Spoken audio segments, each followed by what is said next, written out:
Alright, before we start, Phosphorus Wow, if you can see it here, uh, put out a really good guide on Sun Fury Arcane Mage. This guide will pretty much just be about the basics of the basics. And the basics of the basics is to understand Touch of the Magi, to understand Nether Precision, and to understand using your cooldowns. The cooldowns are not long, they are quite short. You have Touch of the Magi, 45-second cooldown, and then everything else, Evocation and Surge, is 90 seconds.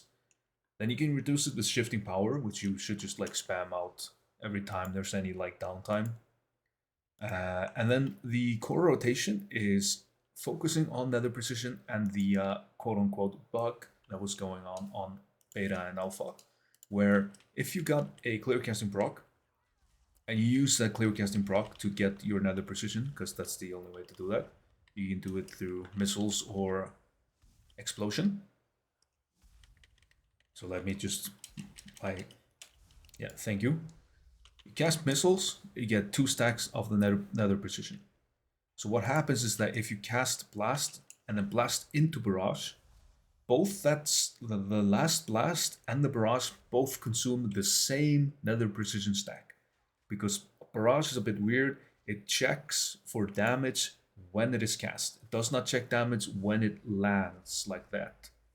That's usually most spells like, Arcane Missiles, but and Blast is like immediate damage, although I don't think that does matter, but basically just remember it was a bug, but they made it intentional that they want to keep it, that you can blast into another blast and then barrage immediately after.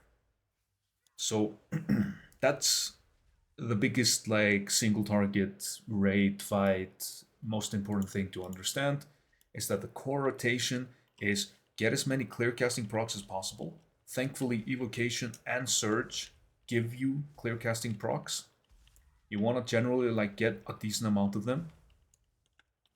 Sometimes you are unlucky like me. But I just want to show you, but because you can get them with your cooldowns anyway, so you can like mitigate some of the RNG aspect. But once you're at this stage, right, you wanna, first of all, you generally don't have charges, so you missiles, and missiles gives you some charges. You blast, barrage, and then you missiles, blast, barrage, missiles, blast, barrage, missiles, blast, barrage. And whenever you get any kind of proc, like right there, I got my 4 charges again, you have to react. That's kind of the hard part. They both simplified the spec and they made it harder.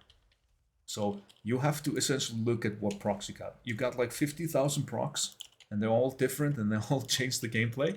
But depending on what you get, can change completely what you do.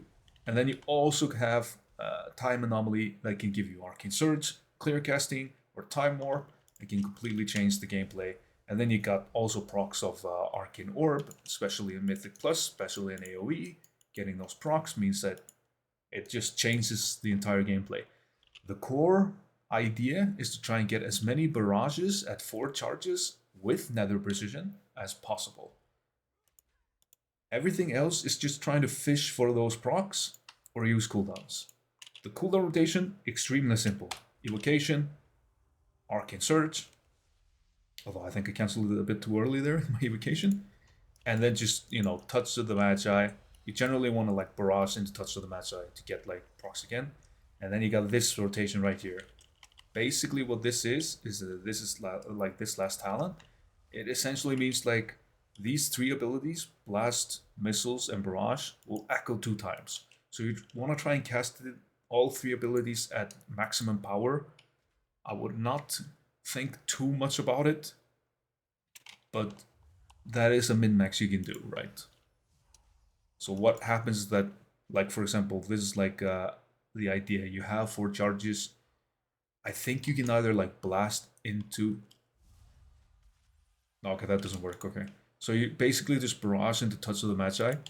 Whenever you get a clear casting proc, so you can cast missiles, you want to use that, and then just finish with 1 blast.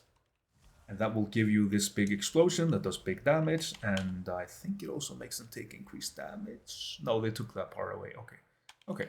So yeah, that's an explosion, it does big damage, and it makes your all of those 3 abilities echo. So they do the damage twice. Although I think missiles only does the initial first hit, which is kind of lame, but oh well. That's like 90% of it. Now it's all about reacting to procs. Thankfully, like I said, you do get clear casting from Evocation. You do get clear casting from Arcane Surge. So that sets you up pretty nicely. So you just like, boom, touch of the Magi, then missiles, then blast, blast, barrage.